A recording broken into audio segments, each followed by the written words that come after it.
தாவீதின் வாழ்க்கையில நான் கர்த்தரை நோக்கி போகலாமா? எல்லாவற்றையும் இழந்து போனான். அங்கேயும் கூட கர்த்தரை நோக்கி. என் அன்பு தேவ பிள்ளையே, டோன்ட் மிஸ்யூஸ் காட்ஸ் பவர். நான் சொன்ன அந்த வார்த்தை அது அன்யூஸ்ட் பவர். எல்லாம் இருக்கிறது. பலன் இருக்கிறது, சக்தி இருக்கிறது, வல்லம் இருக்கிறது, யுத்த வீரன். He knows. எல்லாவற்றை அறிந்தவன். இதைத்தான் வேதம் சொல்லுகிறது. சத்துருவின் தந்திரங்களை நாம் அறிந்திருக்கிறோம். இங்கே பயன்படுத்தப்பட்ட வார்த்தை, அன்பானவர்களே, அவனுடைய கைகளும் கால்களும் கட்டப்படவில்லை. அப்படியானால் அவன் தப்பித்துக் கொள்வதற்கான நிறைய வழிகளை கர்த்தர் வைத்திருக்கிறார். யுத்தம் பண்ண முடியும், யுத்தம் செய்யலாம். யுத்த வீரன் அவன். என்பது பிள்ளையே, நீயும் நானும் யுத்தம் செய்ய அழைக்கப்பட்டிருக்கிறோம்.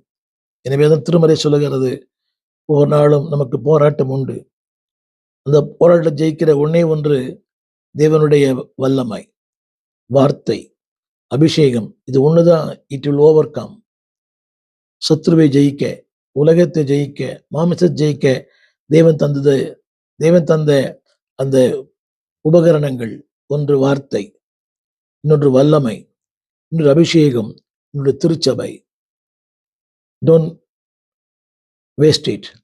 அதை விட்டுவிடாதீர்கள். என்னுடைய முதல் குறிப்பு என்னவென்றால், தேவன் தந்த வாய்ப்புகள், பிரிவிலேஜஸ். அவன் கொடுத்திருக்க நிறைய வாய்ப்புகளை தந்தார். அந்த வாய்ப்புகளை பயன்படுத்தல. 2வது வல்லமை தந்தார். என் அன்பு பிள்ளையே, இந்த உலகத்துல வாழ்வது மிக கடினம். ஒரு நாளும் பாடுகள், போராட்டங்கள். வாழ்வதே கடினம், ஊழியம் அதை விட கடினம். But still God has given power. இதைத்தான் அப்போஸ்தலர் ஒன்றியத்தில் வாசிக்கிறோம். பரிசுத்த ஆவியான இடத்துல வரும்போது நீங்கள் பலன் அடைந்து. இப்படியா நாம் எல்லாரும் பலவீனர்கள் தான்.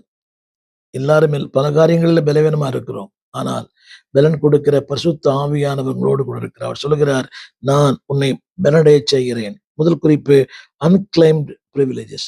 2வது குறிப்பு அன்யூஸ்ட் பவர்.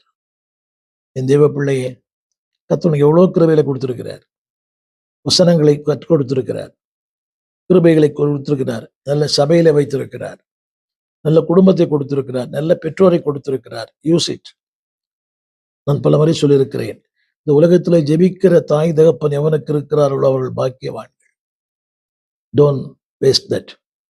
3வது குறிப்பை சொல்ல நம்புகிறேன், ஞானம் இல்லாத வாழ்கிற வாழ்க்கை, அன்வைஸ். திரும்ப சொல்லுகிறேன், அன்கிளைம்டு. 2வது அன்யூஸ்ட், பயன்படுத்துவதில்லை. நிறைய பேர் இன்னைக்கு வரங்கள் இருக்கிறது, வல்லமை இருக்கிறது, கிருபைகள் இருக்கிறது. எல்லாருக்கும் ஒரே கிருபை இல்லை, அன்யூஸ்ட் நிறைய இருக்குது. இன்னைக்கு வீடுகளை பாருங்களேன், பயன்படுத்தாத பொருட்கள்